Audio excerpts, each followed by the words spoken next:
Hello students, कैसे हो आप सभी। आई होप आप ज़बरदस्त मेहनत कर रहे होंगे। हमने जो टॉप मोस्ट इम्पोर्टेंट डेरिवेशन की सीरीज स्टार्ट की थी, इसका आज लेक्चर 10 है। इससे पहले 9 लेक्चर कंप्लीट आ चुके हैं। यदि आपने नहीं देखे हैं तो प्लेलिस्ट में जाकर देख सकते हो। आज की जो सबसे इम्पोर्टेंट डेरिवेशन होने वाली है वो है ओम के नियम का सूक्ष्म रूप, या फिर आपको ऐसा भी पूछ सकता है J equal to sigma E को सिद्ध कीजिए। तो आप किस प्रकार करोगे? बिल्कुल आसान और इजी वे में। जैसा कि मेरा यही पैटर्न रहता है कि हमें डेरिवेशन को बिल्कुल भी रटना नहीं पड़े और बिल्कुल इजी वे में हम समझ जाएं, और क्वेश्चन आते ही हमें पता लग जाए कि इस क्वेश्चन में करना कौन सी डेरिवेशन है। क्योंकि हमें कई बार ऐसा भी होता है कि आ रही होती है डेरिवेशन, लेकिन क्वेश्चन जैसे ही आता है तो डेरिवेशन की स्टार्टिंग भूल जाते हो। तो ऐसा बिल्कुल भी नहीं होने वाला है। जैसा क्वेश्चन ने पूछा है वैसा का वैसा हम इजी वे में आसान तरीके से सोल्व करने वाले हैं। J equal to sigma E का व्यंजक प्राप्त करने वाले हैं आज के इस वीडियो में। इसीलिए चैनल को सब्सक्राइब कर लीजिए। स्टार्ट करते हैं बिना टाइम वेस्ट किए आज की क्लास को।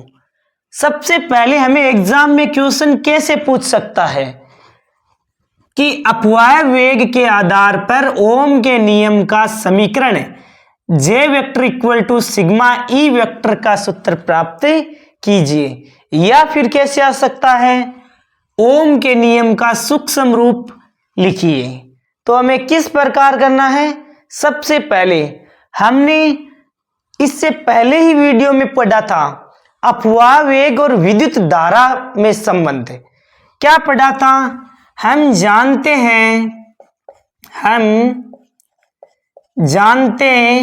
हैं I equal to N E A V D. अपवाह वेग और विद्युत धारा में संबंध पढ़ा था I equal to N E A V D. यहां पर वीडी क्या होता है? तो वीडी होता है अपवाह वेग। अब ध्यान से देखोगे तो आप सबसे पहले जो ए है ना, ए क्षेत्रफल, उसका इसमें भाग लगा दो। तो भाग लगाओगे तो कैसे होगा? I upon A equal to N E V D. यहां तक क्लियर हुआ सबको? अब देखो हमने पढ़ा है J इक्वल टू क्या होता है? I अपॉन ए। अब पूछो J क्या होता है? तो J होता है एकांक परिच्छेद क्षेत्रफल से गुजरने वाली धारा, यानी कि धारा घनत्व है। यहां पर देखो I अपॉन ए क्या होता है? तो I अपॉन ए होता है J होता है धारा घनत्व। धारा घनत्व की परिभाषा क्या होती है? तो एकांक परिच्छेद क्षेत्रफल से गुजरने वाली धारा को धारा घनत्व कहते हैं। तो हम I अपॉन ए को क्या लिख सकते हैं? हम I अपॉन ए को लिख सकते हैं J equal to N E V d आ गया। यहां तक एक एक स्टूडेंट को क्लियर है? अब देखो वीडी क्या होता है? वीडी होता है अपवाह वेग। वीडी क्या होता है? वीडी होता है अपवाह वेग। अपवाह वेग वीडी का फॉर्मूला क्या होता है? वीडी का फॉर्मूला होता है E upon M into tau. E upon M into tau. अपवाह वेग होता क्या है? तो अपवाह वेग होता है किसी चालक के सिरों पर विद्युत क्षेत्र आरोपित करने पर उसमें उपस्थित इलेक्ट्रॉन विद्युत क्षेत्र की विपरीत दिशा में जिस नियत औसत वेग से गति करते हैं उन्हें अपवाह वेग कहते हैं। फिर हम अपवाह वेग की गणना करते हैं तो हमारे फॉर्मूला आता है E upon M into tau, जहां पर टो क्या होता है? टो होता है विश्रांति काल, ई होता है विद्युत क्षेत्र, और ये जो स्मॉल ई लिखा है वो होता है आवेश, एक इलेक्ट्रॉन पर आवेश, और एम होता है द्रव्यमान। वीडी लिखते हैं अपवाह वेग को। हम लिख क्या सकते हैं इस वीडी के स्थान पर? E upon M into tau. तो J equal to N E VD, VD के स्थान पर क्या लिखोगे, ई अपॉन एम इंटू 2। अब इसे अरेंज कर दो इस प्रकार, J equal to N E square E upon M into 2। हमने ई और ई को मल्टीप्लाई किया तो ई स्क्वायर आ गया। J इक्वल टू, अब टो को एक साथ लिख दो, N E square tau upon M, और विद्युत क्षेत्र को अलग रख दिया। अब आपको पता हो तो N E square upon M into tau क्या होता है, ये होता है sigma. N E square tau upon M होता है सिग्मा। सिग्मा क्या होता है, तो सिग्मा होता है चालकता। सिग्मा क्या होता है, चालकता। चालकता, चालकता का मतलब है कि कोई भी पदार्थ है वो कितना अच्छा चालक होता है। जैसे एजी है, सिल्वर, वो सबसे अधिक चालक होता है। एजी के बाद में चालक क्या होते हैं, तो आप कह सकते हो कॉपर होता है, उसके बाद में एल्यूमिनियम होता है। तो मतलब कोई भी जो पदार्थ वो कितना अच्छा विद्युत का चालक है, वही होता है चालकता। अब चालकता को आप परिभाषित कैसे करते हो, तो याद करो, प्रतिरोधकता के व्युत्क्रम को चालकता कहते हैं। चालकता की परिभाषा क्या होती है, प्रतिरोधकता के व्युत्क्रम को चालकता कहते हैं। आप इतना जो पार्ट है उसे क्या लिख सकते हो, इतने पार्ट को आप लिख सकते हो sigma. N E square tau upon M है, इसको क्या लिख सकते हो, सिग्मा। तो J इक्वल टू क्या हो जाएगा, सिग्मा ई। अब इसी का सदिश रूप लिखोगे तो किस प्रकार लिखोगे, सदिश रूप। सदिश रूप तो J यानी धारा घनत्व। धारा घनत्व एक सदिश राशि है, तो इस पर वेक्टर लगा दो। इक्वल टू सिग्मा ई, विद्युत क्षेत्र भी एक सदिश राशि है, तो इस पर भी वेक्टर लगा दो। ये आ गया इसका सदिश रूप। कहने का मतलब है ओम के नियम का सूक्ष्म रूप। या फिर आपको पूछ ले J vector equal to sigma E vector सिद्ध कीजिए, तो हमने इसका व्यंजक प्राप्त कर लिया है।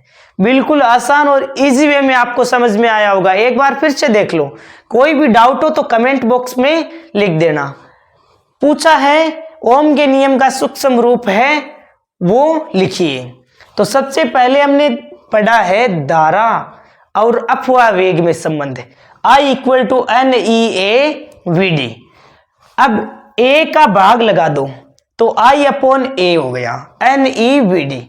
I अपॉन ए मैंने क्यों किया, इसके पीछे रीजन क्या था, क्योंकि हम जानते हैं धारा घनत्व J क्या होता है, J होता है धारा घनत्व। धारा घनत्व होता है एकांक परिच्छेद क्षेत्रफल से गुजरने वाली धारा। तो ये हो गया J equal to N E V D. अब हमारे पास वीडी आया है, वीडी होता है अपवाह वेग। अपवाह वेग की गणना करते हैं तो हमें फॉर्मूला प्राप्त होता है ये E upon M into tau. तो वीडी के स्थान पर मान रख दिया E upon M into tau. अब ई और ई मल्टीप्लाई होगा तो ई स्क्वायर आ जाएगा। अब जो भी पार्ट है N E square tau upon M, ये होता है सिग्मा। सिग्मा का मतलब होता है चालकता, तो इसे हम लिख देते हैं सिग्मा। और ई है वो ई है जैसे कि जैसे। J equal to sigma E, यही हमारे ओम के नियम का सूक्ष्म रूप होता है। अब आपको पता हो तो मैंने चालकता के बारे में कुछ बातें बताई थी आपको कि चालकता क्या होता है, प्रतिरोधकता का व्युत्क्रम। तो मैं प्रतिरोधकता के बारे में कुछ और कॉन्सेप्ट आपको बता देता हूं, क्योंकि एक नंबर में क्वेश्चन आ सकता है प्रतिरोधकता किस पर निर्भर करती है, तो इसमें भी बड़ी कंफ्यूजन होती है स्टूडेंट्स के। तो मैं आपके कोई कंफ्यूजन नहीं रहने दूंगा। अभी तक आपको क्लियर हो गया कि ओम के नियम का सूक्ष्म रूप। अभी कुछ है चालकता है, उसके बारे में पढ़ लेते हैं। चालकता सिग्मा क्या होता है, ये होता है प्रतिरोधकता के व्युत्क्रम को चालकता कहते हैं। रो क्या होता है? रो होता है प्रतिरोधकता। रो क्या होता है? प्रतिरोधकता। ये होता है प्रतिरोधकता। अब चालकता का मात्रक क्या होता है? चालकता का मात्रक, तो प्रतिरोधकता का मात्रक होता है ओम मीटर। तो चालकता का मात्रक क्या हो जाएगा? Ohm inverse metre inverse. Ohm inverse metre inverse. वैसे भी मैंने आपको एसआई मात्रक और एक एक राशि के अलग अलग मात्रक सबका एक अच्छा सा वीडियो भी प्रोवाइड कर रखा है, आप देख सकते हो, जिसमें कंप्लीट फिजिक्स के मात्रक लिख रखे हैं और उनको समझाया भी गया है किस प्रकार एक एक मात्रक आप निकाल सकते हो। तो चालकता का मात्रक हो गया ओम इनवर्स मीटर इनवर्स। अब ये क्या है? प्रतिरोधकता। आपको कभी पूछ लेना प्रतिरोधकता किस पर निर्भर करती है, तो प्रतिरोधकता है वो पदार्थ की प्रकृति और ताप पर निर्भर करती है। किस पर निर्भर करती है? प्रतिरोधकता पदार्थ की प्रकृति और ताप पर निर्भर करती है। ऐसा ही मैंने क्यों बताया? क्योंकि प्रतिरोधकता का फॉर्मूला होता है rho is equal to R A upon, R is equal to क्या होता है? आर इक्वल टू होता है रो एल अपॉन ए। तो रो का मान निकालोगे ना तो आपके आता है आर ए अपॉन एल। तो जैसे ही हम प्रतिरोधकता का फॉर्मूला दिखाई देते हैं तो आपको देखता होंगे क्षेत्रफल आता है, लंबाई आता है, तो आप ऐसा लिख देते हैं कि प्रतिरोधकता है लंबाई और क्षेत्रफल पर निर्भर करती है। प्यारे बच्चों, ऐसा बिल्कुल भी नहीं है। जो प्रतिरोधकता है रो है वह क्षेत्रफल, तार की लंबाई इस पर निर्भर नहीं करता है। जो प्रतिरोधकता है ये केवल और केवल पदार्थ की प्रकृति पर और ताप पर निर्भर करती है। ये भी आप साथ में ध्यान में रखना, क्योंकि हमें एक एक क्वेश्चन को क्लियर करना है। आई थिंक आज की ये डेरिवेशन आपको पसंद आई होगी। यदि वीडियो पसंद आया तो वीडियो को लाइक, चैनल को सब्सक्राइब करें, टेलीग्राम चैनल को ज्वाइन कर लीजिए जो चैनल का नाम है धर्माराम फिजिक्स। यही हमारे टेलीग्राम चैनल का नाम है। Thank you very much for a nice day to all of you. Thank you very much. Comment box में कमेंट लिखिए कोई भी डाउट हो तो।